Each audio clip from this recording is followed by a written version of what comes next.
നമസ്കാരം. മണിയടിയുടെ ഒച്ച കേൾക്കുന്നത് ക്ഷേത്രങ്ങളിലാണ്. പക്ഷേ അതിൻ്റെ പ്രതിധ്വനി ഇന്ന് കേൾക്കുന്നത് രാജ്യസുരക്ഷയുടെ യുദ്ധഭൂമിയിലാണ്. അതിന് കാവൽ നിൽക്കുന്നത് ഇന്ത്യൻ പ്രധാനമന്ത്രി, ഇന്ത്യ കണ്ട എക്കാലത്തെയും മികച്ച പ്രധാനമന്ത്രി നരേന്ദ്രമോദിയാണ്. ഒരു രാജ്യത്തിൻ്റെ അതിർത്തി ഭൂപടത്തിൽ വരച്ച രേഖ മാത്രമല്ല, ഓരോ പൗരൻ്റെയും ജീവനും വിശ്വാസവും സ്വാതന്ത്ര്യവും കാത്തുസൂക്ഷിക്കുന്ന അദൃശ്യ കവചമാണത്.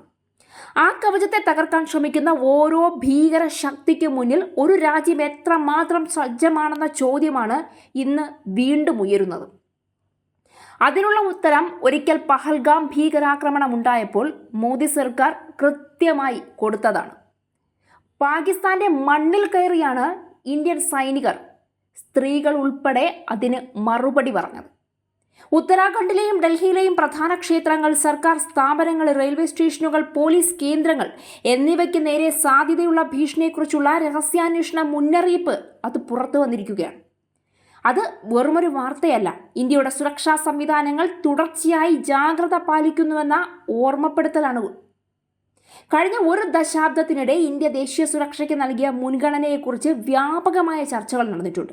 അതിർത്തി സുരക്ഷ ശക്തിപ്പെടുത്തൽ, ഭീകരവിരുദ്ധ സംവിധാനങ്ങളുടെ ഏകോപനം, ആധുനിക നിരീക്ഷണ സാങ്കേതിക വിദ്യകളുടെ ഉപയോഗം, പ്രതിരോധ മേഖലയിലെ ആഭ്യന്തര ഉൽപ്പാദനത്തിന് പ്രോത്സാഹനം, സുരക്ഷാ സേനയ്ക്ക് അടിസ്ഥാന സൗകര്യങ്ങൾ മെച്ചപ്പെടുത്തൽ തുടങ്ങിയ മേഖലകളിൽ കേന്ദ്ര സർക്കാർ നിരവധി നയപരമായ നടപടികൾ സ്വീകരിച്ചതായി വിലയിരുത്തലുകളുണ്ട്. ദേശീയ സുരക്ഷയുടെ കാര്യത്തിൽ ഇന്റലിജൻസ് ഏജൻസികൾ, സായുധ സേന, അർദ്ധസൈനിക വിഭാഗങ്ങൾ, പോലീസ്, നയതന്ത്ര സംവിധാനങ്ങൾ എന്നിവയുടെ കൂട്ടായ പ്രവർത്തനമാണ് നിർണായകം. ഒരു സാധ്യതയുള്ള ഭീഷണി നേരത്തെ തിരിച്ചറിയുകയും സുരക്ഷ ശക്തിപ്പെടുത്താൻ മുന്നറിയിപ്പ് നൽകുകയും ചെയ്യുന്നത് തന്നെ ഇത്തരം സംവിധാനങ്ങളുടെ പ്രധാന ഉത്തരവാദിത്വങ്ങളിൽ ഒന്നാണ്. അതാണ് കേന്ദ്ര സർക്കാർ, മോദിയും അമിത്ഷായും ഉൾപ്പെടെ ഇന്ത്യയ്ക്കു വേണ്ടി ഇന്ന് ചെയ്യുന്ന ഏറ്റവും സുപ്രധാന കാര്യമെന്ന് വേണം പറയാൻ.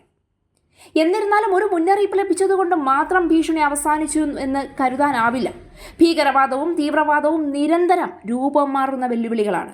അതിനാൽ സാങ്കേതിക ശേഷി, വിവരശേഖരണം, അതിർത്തി നിയന്ത്രണം, സംസ്ഥാന കേന്ദ്ര ഏകോപനം എന്നിവ തുടർച്ചയായി ശക്തിപ്പെടുത്തേണ്ടത് അനിവാര്യമാണ്. ഇന്ന് ഇന്ത്യയുടെ സുരക്ഷയെക്കുറിച്ചുള്ള ചർച്ചയിൽ ഏറ്റവും പ്രധാനപ്പെട്ട സന്ദേശം ഒന്ന് മാത്രമാണ്: രാജ്യസുരക്ഷ ഒരു രാഷ്ട്രീയ വിഷയമെന്നതിലുപരി ദേശീയ ഉത്തരവാദിത്വമാണ്. ആരാധനാലയങ്ങളോ പൊതുസ്ഥാപനങ്ങളോ സാധാരണ ജനങ്ങളുടെ ജീവിതമോ ലക്ഷ്യമിടുന്ന ഏത് തരത്തിലുള്ള അക്രമത്തെയും ശക്തമായി പ്രതിരോധിക്കുകയും നിയമപരമായി നേരിടുകയും ചെയ്യുക എന്നത് ഭരണകൂടത്തിൻ്റെയും സമൂഹത്തിൻ്റെയും സംയുക്ത ബാധ്യതയാണ്. സുരക്ഷ എന്നത് ആയുധങ്ങളുടെ ശക്തി മാത്രമല്ല.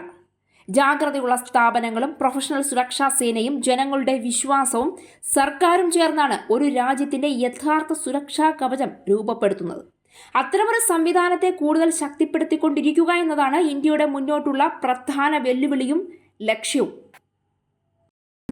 ഞാൻ ആദ്യമേ പറഞ്ഞല്ലോ, ക്ഷേത്രങ്ങളിൽ മുഴങ്ങുന്നത് പ്രാർത്ഥനയുടെ മണിനാദമാണ്. എന്നാൽ അതേ ക്ഷേത്രങ്ങളെ ലക്ഷ്യമാക്കി തീവ്രവാദത്തിന്റെ നിഴൽ നീങ്ങുന്നുവെന്ന രഹസ്യാന്വേഷണ മുന്നറിയിപ്പ് പുറത്തു വരുമ്പോൾ അതൊരു സംസ്ഥാനത്തിന്റെ മാത്രം ആശങ്കയല്ല, മുഴുവൻ രാജ്യത്തിനുമുള്ള ജാഗ്രതാ മുന്നറിയിപ്പാണ്.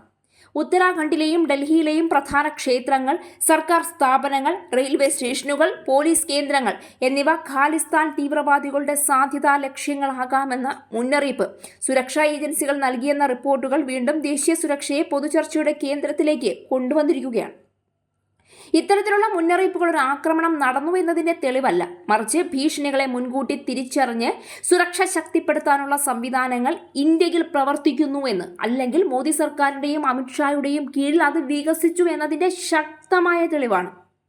ദേശീയ സുരക്ഷ എന്നത് രാഷ്ട്രീയ മുദ്രാവാക്യങ്ങളുടെ വിഷയം മാത്രമല്ല.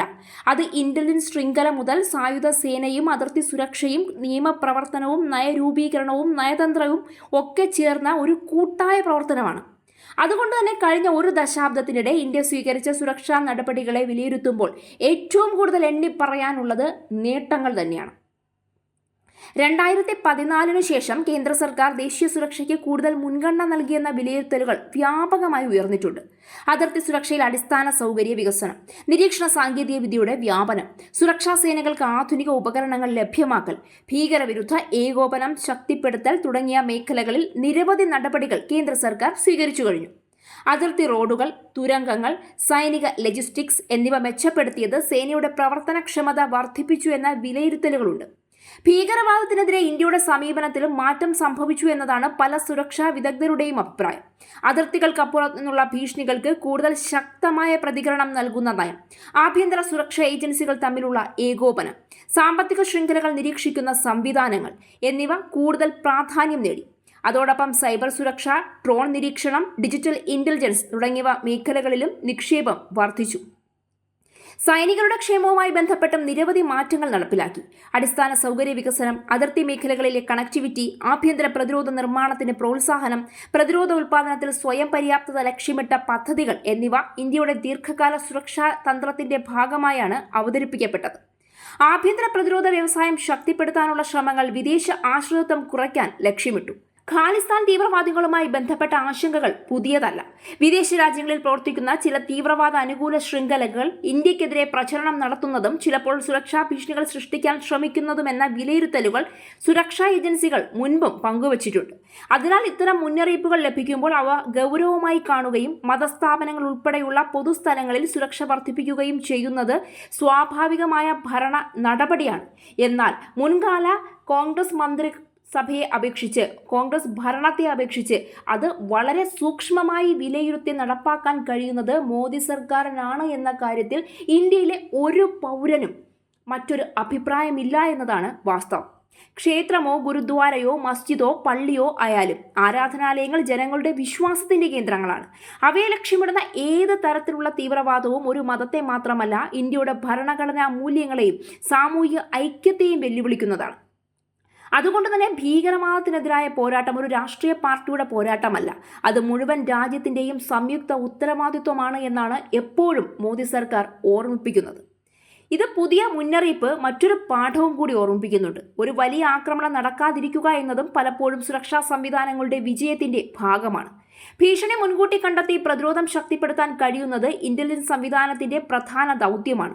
അതിനാൽ ഇത്തരത്തിലുള്ള റിപ്പോർട്ടുകൾ പുറത്തുവരുമ്പോൾ ജനങ്ങൾ ഭയപ്പെടേണ്ടതില്ല, മറിച്ച് ജാഗ്രതയും അധികൃതരുമായി സഹകരണവും പുലർത്തേണ്ടതാണ്.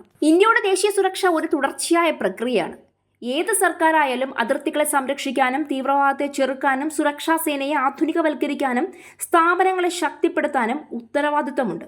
നിലവിലെ മോദി സർക്കാരിന്റെ കാലത്ത് സുരക്ഷാ മേഖലയിൽ നിരവധി നയപരമായ മാറ്റങ്ങളും അടിസ്ഥാന സൗകര്യ വികസനങ്ങളും നടന്നുവെന്നത് പൊതുചർച്ചയിലെ ഒരു പ്രധാന വിലയിരുത്തലാണ്. അതേസമയം സുരക്ഷാ വെല്ലുവിളികൾ തുടരുന്ന സാഹചര്യത്തിൽ തുടർച്ചയായ ജാഗ്രതയും സ്ഥാപനങ്ങളുടെ പ്രൊഫഷണൽ ശേഷി വർദ്ധിപ്പിക്കലും അത്ര തന്നെ നിർണായകവുമാണ്.